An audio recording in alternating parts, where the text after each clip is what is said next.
बाकी सबका भी यहीं पे होगा। तो उनको बताया गया कि जी आपके लोग यहाँ इलाज हो रहा है। वो सिक्योरिटी वाला भी मुझे मिला लड़का, उसको नीचे से लेके यहाँ तक उसको 4 गोलियां लगी हुई हैं। अच्छा। और वो बिल्कुल इमरान खान साहब के सामने प्रोटेक्ट करता था राइट साइड से। अब मुझे उसका नाम नहीं पता लड़के का, लेकिन वो उसके थोड़े से बाल कम है सर पे। अब वो परसों जब मैं कंटेनर पे गया था तो वही लड़के ने मुझे जगह बनाकर दी थी, मुझे याद है।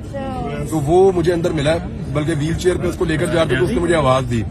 मैं उसके बाद गया, मैं समझा कोई और पेशेंट है, यही लड़का है। डॉक्टर्स का क्या कहना है, कितनी देर तक और रहना, रेस्ट कितनी देर तक इमरान खान साहब को? ये अभी डॉक्टर्स कुछ भी नहीं बता रहे। अभी दोबारा खान साहब को फिर मेरे ख्याल में चेक करेंगे। उनको जो पहले जो ऑपरेशन था इनिशियली वो तो हो गया है। उनकी एक घुटने की जो हड्डी है उसको भी मुझे एक साहब बता रहे थे कुछ चिप करके कोई पार्टिकल या गोली गुजरी है। और मल्टीपल इंजरीज हैं, कोई एक नहीं है, लेकिन एक ही टांग है जिसके ऊपर खान साहब की लगी है। ये जब गोलियां लगी हैं तो खान साहब फिर नीचे बैठे हैं। उसके बाद उनको वहां से मूव किया गया। एकदम बयान आ गया। अच्छा, ये जो बयान आया ना, इसके बारे में मैं आपको बता देता हूँ। इस पे बहुत तशवीश है अंदर।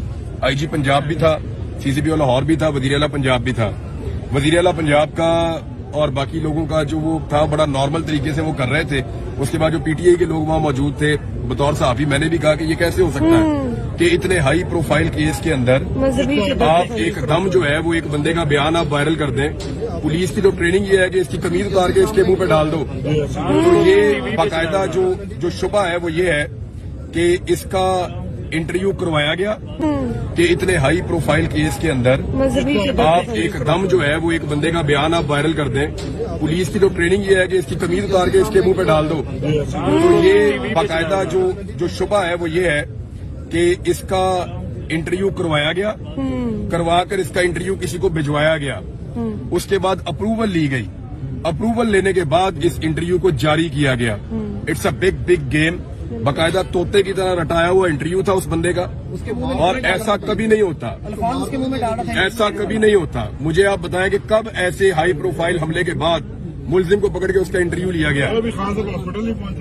ऐसा कभी नहीं होता। इमरान खान साहब के हॉस्पिटल पहुंचने से पहले उसका इंटरव्यू उन्होंने वायरल किया है। ये डेलिबरेटली किया है। और ये पूरी की पूरी अंदर जो तरीके इंसाफ की क़यादत थी, या अंदर जो उनकी फैमिली के लोग हैं, या इवन अंदर जो पंजाब गवर्नमेंट के ऑफिशियल्स हैं और पुलिस है, वो सारे इस बात पे हैरान थे। आईजी पंजाब इसको गोल करना चाह रहे थे कि जी अभी तो देखे ना, जिन्होंने पकड़ा है उन्हीं को कैसे मुअत्तल किया जा सकता है। मैंने फिर आईजी पंजाब से वहां पे बाकी लोगों ने भी ये गुजारिश की कि जनाब जो पकड़ा वो ड्यूटी थी, और ये जो काम किया ये क्राइम है। ये जो काम है ये तो क्राइम है ना। कैसे हो सकता है कि इतने हाई प्रोफाइल केस के अंदर आप एक बंदे को गिरफ्तार करें और गिरफ्तार करने के बाद फौरी तौर पे आप उसका एक इंटरव्यू करें और उस इंटरव्यू में आप साबित करें कि ये मामला सिर्फ इमरान खान और इस बंदे के दरमियान है, बीच में तीसरा कोई इन्वॉल्व नहीं है। आप साबित करने की कोशिश कर रहे हैं कोई हैंडलर नहीं है, आप साबित करने की कोशिश कर रहे हैं कोई सहूलतकार नहीं है। तो आपको 3 नाम मिल गए सबको जो इमरान खान साहब के साथियों ने आकर दिए। के बाद फौरी तौर पे आप उसका एक इंटरव्यू करें और उस इंटरव्यू में आप साबित करें कि ये मामला सिर्फ इमरान खान और इस बंदे के दरमियान है, बीच में तीसरा कोई इन्वॉल्व नहीं है। आप साबित करने की कोशिश कर रहे हैं कोई हैंडलर नहीं है, आप साबित करने की कोशिश कर रहे हैं कोई सहूलतकार नहीं है।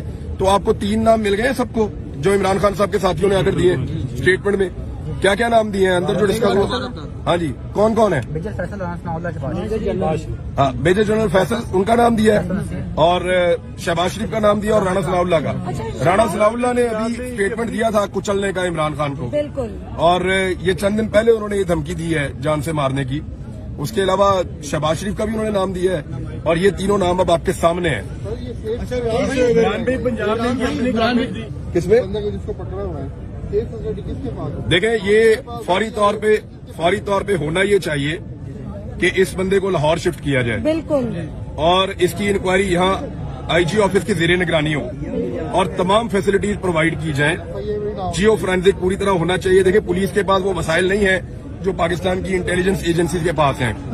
अगर शफाफ तहकीकात हो तो पता चलेगा कि इसका हैंडलर कौन है। और देखें, ये 9mm का पिस्टल था, ये 9mm का पिस्टल था, और ये जो पिस्तौल था, याद रखिएगा, आम आदमी इसको हैंडल नहीं कर सकता। मैं वेपन्स को जानता हूँ। ये 9mm का पिस्टल था, इसमें 18 गोलियां मैक्सिमम डलती हैं।